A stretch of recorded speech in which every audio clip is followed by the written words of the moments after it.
describe it. The Nigerian government deceives the people a lot, and most times in issues that affect the people, they play the ostrich. They keep quiet and avoid discussing it. It's deceit. It's government by a lot of the government policies are designed, by government by deceit, either by propaganda or by completely playing the ostrich, and not just react, keep quiet and let move to the next one. It happens with security a lot.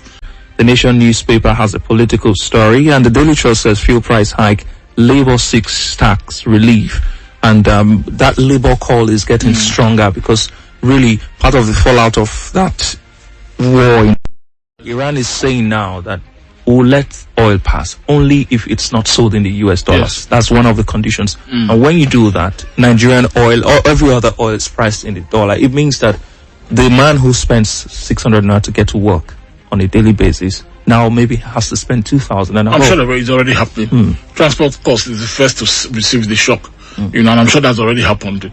I'm sure people who pay transport now pay more than double what they used to pay, to arrive at their destination. It's getting worse. And I think that's why the NLC has reacted in their call this month on the government to offer economic relief. I don't know if the Tinubu government is capable of putting up a policy in such a short time that will be like a palliative. I doubt if they'll be able to do so, because the easiest palliative is to provide subsidy on fuel prices, and Tinubu will never touch anything that smells talk less of subsidy anymore. So in what form? The NLC is saying do tax relief. The NLC is saying do wage award. These things don't happen in one day. Say do cost of living allowance again. Do expanded social transfers. See, in theory, all of this sounds fine and nice, but in practically, it's hard to really operationalize this kind of palliatives in one day. To take time and will it really touch the people in the end? Because we're in this country, we have seen what happens to palliatives, physical palliatives in this country, So, yes, the government needs to react. The government is making more money now. They cannot tell me there's a windfall. Because, the government cannot tell me that oil of $60 now that is $108, they are making a lot of money, extra money, even though they sold the oils before. I'm not concerned with. They should be able to explain what's happening now, and show fiscal responsibility, for this windfall that is coming. And what the NLC is asking is divert some of this windfall, as economic relief, so introduce economic relief measures. The government officially has not reacted yet to this. It's the third week of the conflict in the Middle East. The government has not reacted officially as to what they will do to protect the local economy. Nothing. It's Dangote that we are seeing responding and reacting, to the shocks in the market. When oil price goes up, he increases his prices. When it goes down, he reduces his prices. That's what Mr. Dangote is doing. It appears like, it's about Dangote alone. But no. This is what a country should look at, and try and see how it will protect its citizens. For instance, I said last week that in Ghana, fuel prices did not go up 1 kobo. In this crisis, yes, ask. Fuel prices remained the same in Ghana. This is the 3rd week of this crisis. Why? Simply because Ghana produces and refines. They produce and refine, and they consume it.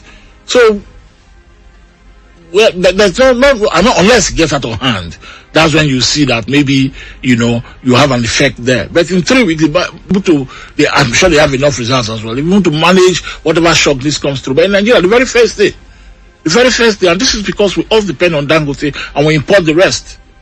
And Dangote is saying, even though you depend on me and I'm local here, I'm international because all the oil that I refine every day and sell to you, I import it. This NNPC that I have a crude Naira agreement with, they're supposed to give me 13 cargoes a month. They give me only 5. I import the other 8. Even if Naira for crude, I pay a premium on it at international market prices. So please don't think, at the end of the day, what's the benefit of Dangote refinery? It just provides availability. It doesn't provide shocks. It doesn't provide buffers, for cost. Because if this crisis continues, Dangote petrol prices will keep going up. And experts have looked at it and said that with Donald Trump's, position and the Iranians also, holding their ground and the situation in the Strait of Hormuz, we are looking at petrol prices probably will hit 2,000 naira in this country, and people who don't believe it should think that when this crisis started, petrol was 880 or 9 something. It is now 1,250. How much I paid for petrol yesterday? 1,250 naira per liter. It hit me as in, really? So that's where we find ourselves. The guys in government really don't care. I'm not sure the guys who make decisions buy petrol.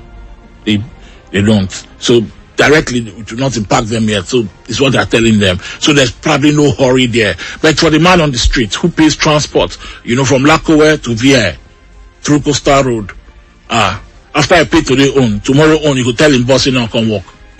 And do you think that because the NLC is majorly talking about government workers, what the federal government should do at this point? The organized private sector is talking about not really with the kind of loud voice that you expect them to have. Where do private companies come into? Maybe they cannot do tax relief, maybe they cannot increase salaries or add wage awards. But how do they try to manage this? They don't manage their operations. See, for businesses are really contending with the laws. I sit here and I tell you, the price of diesel. As I do petrol 1,253, so it's around 1,700. And almost everywhere in this country, there's no power. The government has failed completely, scandalously in the matter of power. Electricity. The Tinubu government failed scandalously. They don't like to talk about it. But if it's a promise Tinubu did not keep, you can't keep. Promise he made that if I don't sort out the issue of power, don't vote for me again. He doesn't talk about it these days. But he didn't touch, he didn't even scratch the surface. Power is now worse off, than he met it. And perhaps the worst in our history. Yes, that my bulbs are off. This is the worst in our history I've ever seen. So businesses are crumbling. Everybody's carrying gallon. They're buying diesels in gallon. They're buying petrol in gallon. The ones that can't just close shop. So businesses, how do they cope? This is how they cope. Either they close or they reduce their operation, tighten their operations. A lot of companies that can help their workers work from home are asking them to do so. Work from home. The ones who are B2C, business to consumers, are increasing prices so that they can survive. So you and I are paying more. The things you bought yesterday, the prices have changed. Yes, that's how businesses are coping, Emmanuel. They either shut down, devise strategies to keep their workers away from work, or they simply increase prices. Is the lack of conversation or the lack of communication from the Nigerian government a worrisome point for many Nigerians? But when you look at the other countries, actually, the major powers, they are talking, they are contributing, even if their voices don't mean anything. I mean, I've seen statements from some countries that you expect Nigeria to be bigger than. But the government is uninterested in speaking to. The president has said that go and give rice to Nigerians for Lent and Ramadan.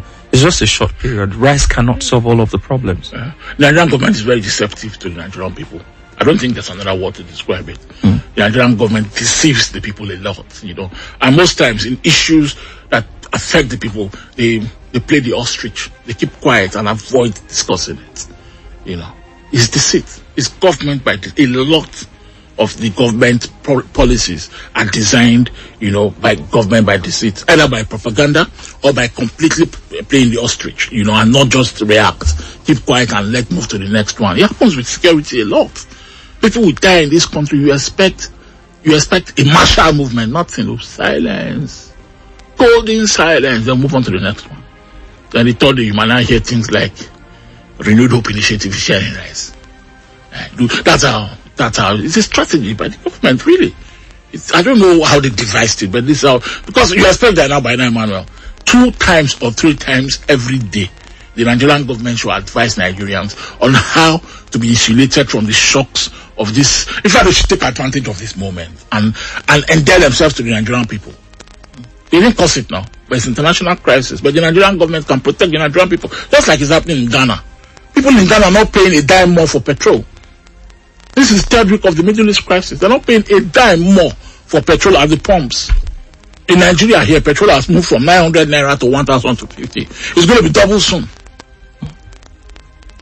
Really sad. Interesting times ahead. Talking about security that you mentioned, forget Captain, over the weekend there were multiple attacks on military bases, notably in Baga and some other parts of the northern axis, especially in Maiduguri, Borno State. Add that to bandits who were nabbed at the Akure airport